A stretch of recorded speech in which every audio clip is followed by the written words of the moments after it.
não parar, não precipitar e não retroceder. Então dizer para esse cara, sabe quando nós vamos parar? Nunca.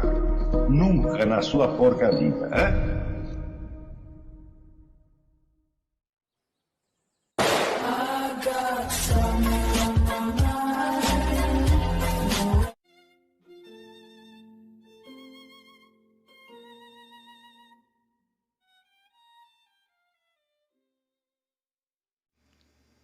E aí pessoal, tranquilo?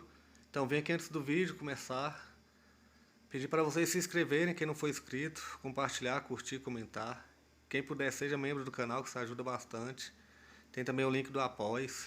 Quem puder ajudar nosso canal e apoiar financeiramente vai ser muito bem-vindo. Mas o mais importante é transmitir o conteúdo e os conhecimentos do professor Olavo de Carvalho para mais e mais brasileiros. Então compartilhe e ajude aí nossa causa. Muito obrigado a todos os membros, apoiadores do canal. Fico muito feliz. Tenho certeza que a gente está no caminho certo. Então fiquem com o vídeo e até mais. Valeu!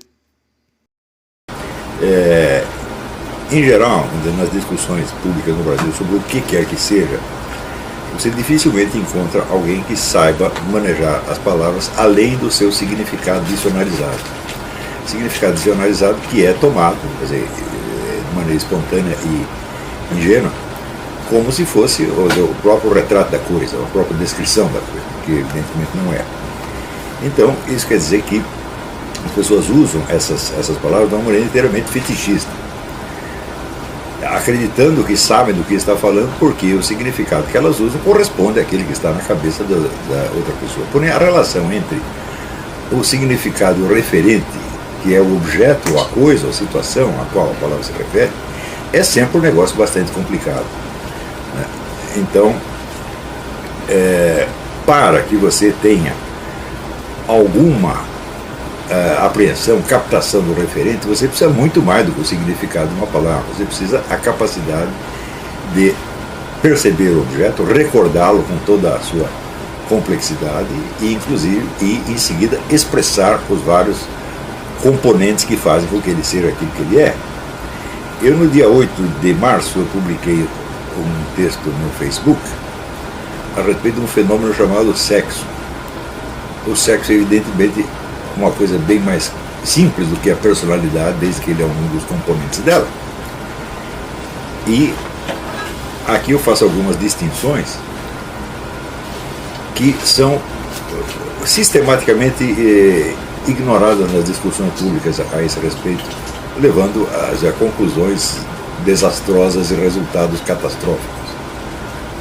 Depois de você, eu vou ler isso aqui rapidamente, e depois de vocês tomarem conhecimento dessas distinções, vocês verão a que ponto são absurdas as discussões em geral sobre este assunto que tem aparecido na mídia. Quer dizer, parece que são realmente papagaios falando, um papagaio falando para um gravador, o gravador respondendo para o papagaio, e há apenas uma troca de palavras, não há nenhuma relação com o objeto real ao qual a conversa está supostamente se referindo. E essas distinções são absolutamente necessárias para um estudo da personalidade. Eu vou dar esse pequeno modelo, né, de apreensão de um objeto por trás da palavra que o designa, e em seguida aplicar isso ao estudo da personalidade. Tá? Então eu vou ler aqui. Em praticamente tudo que leio e ouço a respeito de sexo, desejo e amor, reina a mais tosca e pueril indistinção entre as experiências mais diversas associadas a esses termos, quase sempre tomados como sinônimos. No seu nível mais imediato e fisiológico, o desejo é um fenômeno puramente interno, produto da química hormonal sem objeto definido.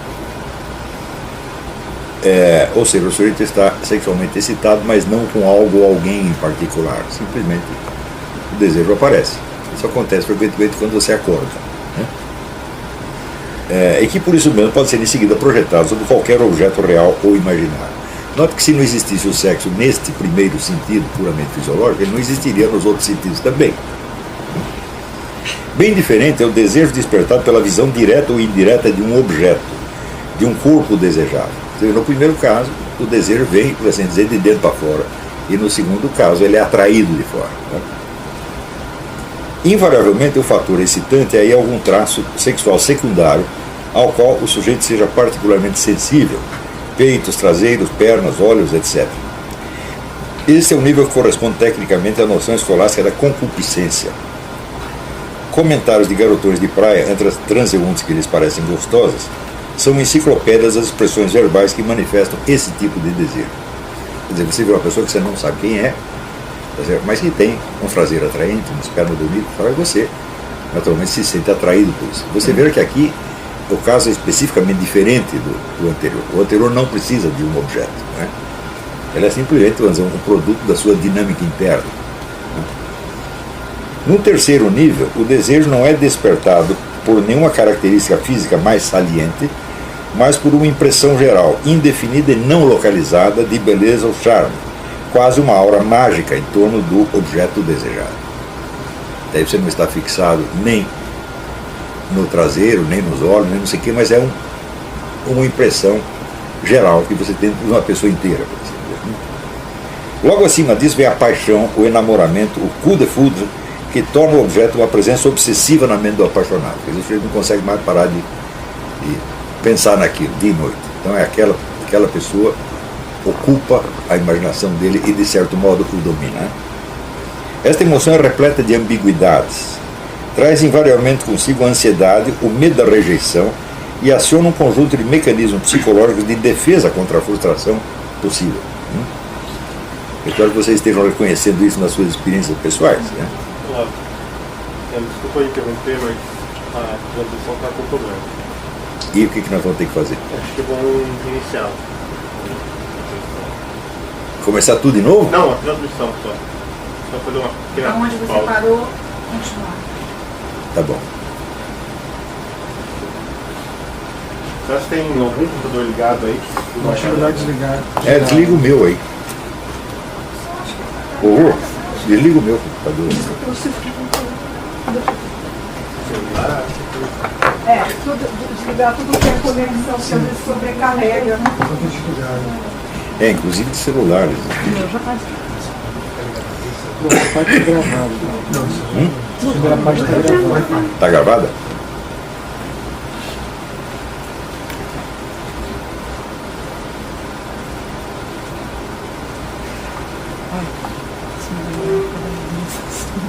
Pois é.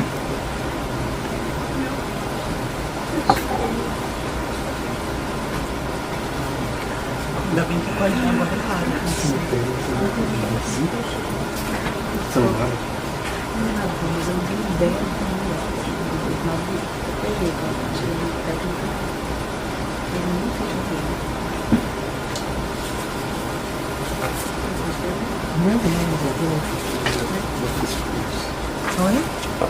Office rules, my office never was.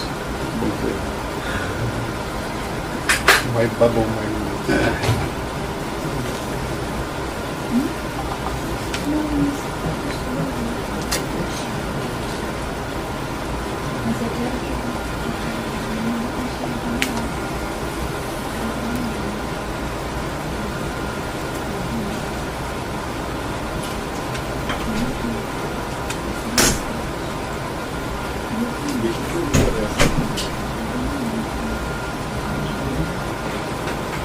Oi aí? Podemos recomeçar? Pode ser? Pode ir? Então vamos lá, alguma interrupção técnica aqui, espero que não tenha mais nenhuma. Eu lembro daquele curso de realizações que tinha 20 interrupções técnicas. Então, bom, eu tinha falado desses 3 níveis, quer dizer, o primeiro é o da pura química hormonal, que produz um desejo sem objeto específico, e que, portanto, pode se jogar sobre qualquer objeto que apareça. O segundo, o desejo despertado pela visão de um objeto. Portanto, no primeiro caso, o desejo vem de dentro para fora, no segundo, atraído de fora para dentro. No terceiro, o caso onde o desejo não é mais despertado por um traço específico, mas, vamos dizer, pela visão de uma pessoa inteira, uma espécie de fascínio com uma pessoa inteira, sem que você saiba dizer o que propriamente o atraiu nessa pessoa, né? O traço é simples, a diferença é muito simples. Quer dizer, se você está atraído pelas pernas, ou pelo traseiro, por qualquer coisa, você sabe. No segundo caso, você é atraído pela pessoa, você não sabe dizer especificamente o que o atraiu, né? Logo acima disso vem a paixão, o enamoramento, o coup de foudre, que torna o objeto uma presença obsessiva na mente do apaixonado. Esta emoção é repleta de ambiguidades. Traz inevitavelmente consigo a ansiedade, o medo da rejeição e aciona um conjunto de mecanismos psicológicos de defesa contra a frustração possível. É quase impossível o sujeito sentir esse tipo de desejo e não ter, por exemplo, ciúme, tá certo? Se ela vê o sujeito prestando atenção numa outra moça, ou ela vê o cara prestando, o homem vê a moça conversando com outro cara, já sente ciúme, e junto com o ciúme vê uma raiva, um desejo de vingança, uma coisa assim. Então é um estado cheio de ambiguidades, né? Vencidas essas ambiguidades, o enamoramento pode se consolidar num sonho conjugal, o anseio de ter a pessoa amada ao nosso lado para sempre. Nesse nível, o desejo assume tons de um valor moral, quer dizer, que passa a ser aprovado ou louvado pela comunidade, né? Destinado a manifestar-se na aceitação comum de sacrifícios para o benefício mútuo, para a criação de uma família, para o enfrentamento das responsabilidades sociais, etc. A resistência maior ou menor às dificuldades pode levar a resultados que vão desde a criação de uma família estável até uma variedade de desastres conjugais, o que acontece na maior parte dos casos. Só no topo da experiência conjugal, com todas as suas ambiguidades, é que pode, no entanto, surgir o verdadeiro e genuíno amor no sentido pleno da palavra, que é o impulso firme, constante e irrevogável de tudo sacrificar pelo bem da pessoa amada, de perdoar sempre e incondicionalmente os seus defeitos e pecados, de protegê-la contra todo mal e toda tristeza, ainda com o risco da nossa própria vida, e de conservá-la ao nosso lado como nosso bem mais precioso, não só nesta existência terrestre, mas por toda a eternidade. Neste último nível, o sexo propriamente dito perdeu toda a energia autônoma e ou é esquecido ou passa a desempenhar um papel ocasional e bem modesto entre 1001 modos diversos de expressar o amor. Cada um desses níveis engloba e transcende o anterior, e só quem chegou ao último mais elevado compreende o que estava em jogo nas fases superadas. Quer dizer, quem não alcançou pode imaginar, mas não tem ainda a vivência concreta dos elementos todos que foram se incorporando na sua experiência do amor e tornando cada vez mais complexa e abrangente. Tudo isto é amor. Agora, você vê que a palavra amor, se você procurar um dicionário, você vai encontrar alguma definição, evidentemente. E essa definição ela não é incompatível com nada disso, certamente. Porém, ela não lhe dá, vamos dizer, a descrição diferenciada do fenômeno. Por quê? Porque o dicionário não descreve coisas. Porém, o significado de palavra. O que é o significado de palavras? São outras palavras. De modo que o dicionário, de algum modo, ele se fecha em si mesmo. Né? O Fernando Saussure dizia que o significado de uma palavra, neste sentido, é a diferença entre ela e todas as outras. Portanto, não há no dicionário nenhuma palavra que seja usada para definir uma outra palavra e que não esteja, por sua vez, definida. Se faltar isso, o dicionário é muito ruim. Então, de certo modo, o dicionário é um todo fechado. Ele é o sistema da língua. Acontece que a língua só é um sistema quando considerado em si mesma, independentemente do seu uso social. Porque, neste segundo caso, ela passa a ter referência a objetos que não são palavras. E cuja expressão ou descrição em palavras é bastante complexa. Quer dizer, quanto mais você tem a impressão viva de um objeto, mais palavras você precisaria para descrever ou exprimir. Quer dizer, aqui eu fiz, vamos dizer, essa breve descrição do fenômeno, das camadas do fenômeno do amor, num mínimo de palavras. Né? Eu espero que as pessoas entendam assim. Mas, na verdade, a descrição precisaria ser muito mais completa. Porém, nós chegamos ao ponto em que aparece um professor de filosofia, esta besta quadrada desse Clóvis de Barros, dizendo que a pedofilia é uma forma de amor. Né? O amor, diz ele, é um fenômeno que não tem moralidade, é um fenômeno natural. Eu digo, bom, em que sentido a pedofilia é um amor e ela é um amor a quem ou a quê? Se você está atraído por pessoas impúberes ou de baixa idade, isso quer dizer que quando elas crescerem você vai parar de ter atração por elas. Se você tem atração por um sujeito aos 7 anos e continua tendo quando ele tem 30, então é um caso de homossexualismo como outro qualquer e não é pedofilia de maneira alguma. Quer dizer, a pedofilia se centra na idade, na baixa idade, na infância, a qual está destinada inevitavelmente a passar. Portanto, não é amor a uma pessoa, mas a uma situação determinada. Portanto, ela é uma forma de fetichismo. Como o sujeito, por exemplo, que se sente excitado em situações de perigo. Ele tem que transar com a aeromoça no avião, ele não pode esperar para ir para o hotel. E se o avião estiver caindo, melhor ainda. Então, todos nós temos alguma forma de fetichismo. Né? Eu sempre tive o fetichismo de me esconder. Pegava a garota e ia para um lugar onde ninguém sabia que a gente estava. Isso me parecia extremamente excitante. Isso 40 anos atrás. Então, vamos dizer, isso estava presente independente de qual fosse a moça. Portanto, era um fetichismo mesmo, não tinha nada a ver com ela. Então, a pedofilia também, vamos dizer, é uma atração que você tem por uma determinada situação biológica do objeto desejado, e não pelo próprio objeto. Então, ela não pode ser um amor de maneira alguma, tá certo? Assim como o desejo de perigo ou o desejo da secretude não é amor de maneira alguma, mas apenas uma necessidade interna do seu imaginário. Agora, me pergunto, como é que um professor de filosofia não consegue apreender essa distinção elementar, quase brutal? Então, hoje em dia, como diz, não existe mais nem sacanagem, só existe amor, tudo é amor. Né?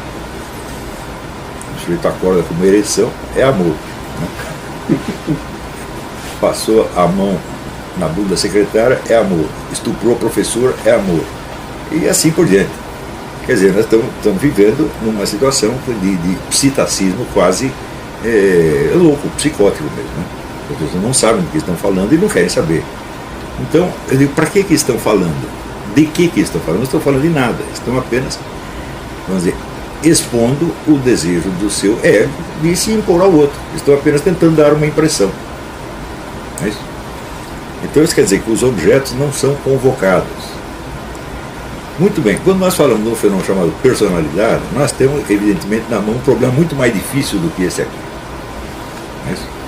Vamos dizer que o sexo é uma parte da experiência humana, é uma parte da primeira personalidade humana, e a personalidade, na medida em que o abrange, e que pode até certo ponto ser caracterizada por estes 6 níveis, tá certo? Evidentemente requer uma atenção muito maior, é isso?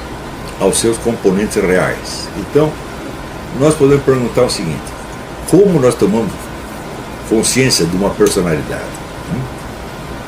Evidentemente, não é por nenhum traço verbalizável. Quer dizer, você distingue uma pessoa de outra, não só fisicamente, mas por um certo tônus, uma certa energia, uma certa modalidade de presença que é característica daquela pessoa. Não é isso? Por exemplo, se você pegar 400 pessoas tímidas, então, cada um é tímido de um jeito e você não confunde um com o outro. Não é isso? Então, inclusive pode ter, vamos dizer, a timidez disfarçada, que é o sujeito que força para ser cara de pau, para camuflar a timidez, e a gente percebe a timidez escondida. Tem tudo isso, quer dizer, tem uma variedade de expressões enorme, cada uma dessas expressões vai diferenciar uma personalidade. Isto eu estou falando de um traço só, que seria a timidez. Mas nós não percebemos as pessoas pelos seus traços separados. Nós as percebemos como totalidades. E essa totalidade se distingue não só fisicamente, mas se distingue pela sua reação integral à presença integral da pessoa. É assim ou não é assim? Muito bem, então este é o primeiro dado que nós temos. Se nós temos esse dado, nós sabemos que a tradução disso numa tabela de traços de personalidade que possam ser quantificados, por exemplo, X% de coragem, X% de brilho, de carisma, X% de preguiça, etc, etc, etc. Nós sabemos que este quadro não nos fornecerá uma imagem da personalidade, mas somente de traços separados. Porque esses traços na tabela estão separados. Tanto estão separados que qualquer desses traços pode ser quantificado numa proporção diferente. A gente pode ter 0% e o outro pode ter 100% de alguma coisa. Né? Então quer dizer que esses traços em si mesmos são separados. Mas na personalidade eles não aparecem separados. Eles estão todos juntos e eles só podem ser separados por abstração. Né? Portanto, quando você faz essa abstração, você já não está falando da pessoa concreta, mas apenas de um aspecto separado dela, comparado com o mesmo aspecto numa outra pessoa. É isso? Então, nós podemos conhecer a personalidade por esse meio? Não podemos conhecer de jeito nenhum. Nós podemos conhecer apenas, vamos dizer, o reflexo social de alguns hábitos ou características dessa personalidade. E, no entanto, durante anos, quase tudo que os psicólogos fizeram foi fazer essas tabelas e ver quais os traços que importavam, quais não importavam, quais podiam ser mais facilmente quantificáveis, quais não podiam, etc. Essa discussão levou um século.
Chegamos a mais um final de uma aula, de um vídeo. Espero que tenham gostado. Quem não se inscreveu ainda, se inscreva, compartilhe, comente. Ajude o nosso canal, apoie, seja membro. E ajude o nosso canal a chegar a cada dia a mais brasileiros que precisam muito do conhecimento do professor Olavo de Carvalho. Então é isso aí, fique com Deus, até o próximo. Valeu! Então é isso aí, pessoal. Que é o nosso canal. Que são alguns livros que eu já li. A maioria foi doação, mas alguns eu adquiri, professor Olavo de Carvalho. Alguns livros se perderam aí que eu emprestei. Professor Alexandre Costa. A Bíblia Sagrada. 10 lições sobre Karl Marx. Indico a não ler esse livro, que é muito ruim mesmo. Alguns pensadores aqui que realmente, como o professor Olavo de Carvalho disse, não são pensadores. Valeu, tamo junto aí. Apoie nosso canal, seja membro.